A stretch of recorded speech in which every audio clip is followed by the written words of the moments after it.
Hello, I'm Dr. Indu. I'm Senior Consultant in Fortis Escorts Hospital, Faridabad. और मेरे पास बहुत सारे पेशेंट आते रहते हैं, पर जो सबसे ज़्यादा कॉमन है आजकल वो है PCOS. आप लोगों ने सुना ही होगा.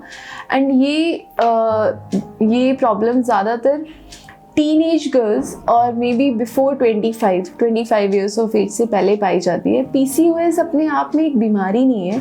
PCOS एक तरह का एक सिंड्रोम है जिसमें किसी को पीरियड्स का प्रॉब्लम होता है, किसी को इनफर्टिलिटी हो जाती है, किसी को मिडिल एज में जाके हैवी ब्लीडिंग और पीरियड्स आते नहीं हैं, 2-2, 3-3 महीने नहीं आते हैं, और जब आते हैं तो फिर बहुत ही ज़्यादा हैवी ब्लीडिंग होती है. ये सारे सिम्टम्स होते हैं.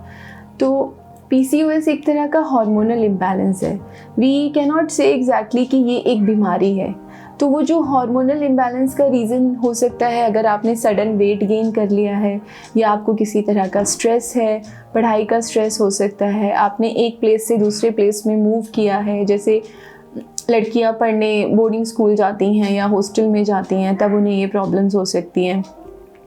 या आप किसी तरह की कोई दवाइयाँ खा रहे हैं. तो रीज़न बहुत सारे हैं, बट इससे क्या होता है कि एक बार आपका जब वेट गेन हो जाता है तो आपकी बॉडी में थोड़े से ऐसे हार्मोन्स बनने लगते हैं जिनका लेवल कम होना चाहिए लेकिन वो ज़्यादा हो जाता है. उसकी वजह से सारा सिस्टम का जो फंक्शनिंग है वो थोड़ी सी अबनॉर्मल हो जाती है. तो इसके लिए क्या करना होता है, ये बहुत ही कॉमन है. मैं बल्कि बोल सकती हूँ कि हर 3 लड़कियों में एक लड़की को आजकल PCOS हो रहा है. सो आपको बहुत ज़्यादा परेशान होने की ज़रूरत नहीं है. इससे आपको कुछ नहीं करना है. आप अगर गूगल करेंगी तो गूगल पे बहुत सारी इन्फॉर्मेशन अवेलेबल है and you will be further confused. आपको जाके एक बार डॉक्टर को कंसल्ट करना है और वो आपको एग्जैक्टली बताएंगे कि आपको किस चीज़ की वजह से PCOS हुआ है. और फिर PCOS का जो भी ट्रीटमेंट ऐसा नहीं है one treatment suits all. Treatment is also according to the patient profile. आपके केस में जो पॉजिटिव फैक्टर निकलेगा आपके केस में, उसके हिसाब से आपका ट्रीटमेंट किया जाएगा. फॉर एग्जांपल किसी को पीरियड्स का प्रॉब्लम है तो उसको पीरियड्स रेगुलर करने की दवाई दी जाती है. किसी को अगर कंसीव करने में इश्यूज़ आ रहे हैं, प्रेगनेंसी नहीं हो रही है, तो उनका ट्रीटमेंट उसके अकॉर्डिंग किया जाता है. किसी को सिर्फ ब्लीडिंग का प्रॉब्लम है कि पीरियड्स रेगुलर हो रहे हैं, ब्लीडिंग बहुत ज़्यादा हो रही है, बिल्कुल नहीं हो रही है, तो उसका ट्रीटमेंट किया जाता है.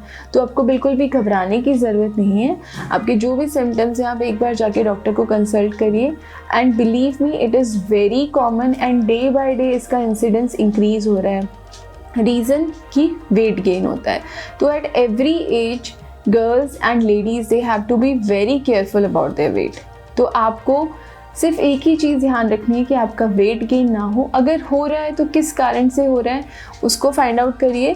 और आप वेट लूज़ करने के लिए आप जो भी कर सकते हैं, आप अपनी डाइट कंट्रोल करिए, आप वॉक करिए, आप रनिंग, जो भी आप कर सकते हैं, यू स्टार्ट डूइंग दैट. उसके बाद भी अगर नहीं ठीक होता है तो आप डॉक्टर को कंसल्ट करिए. And we are there for you to help you. Okay, thank you.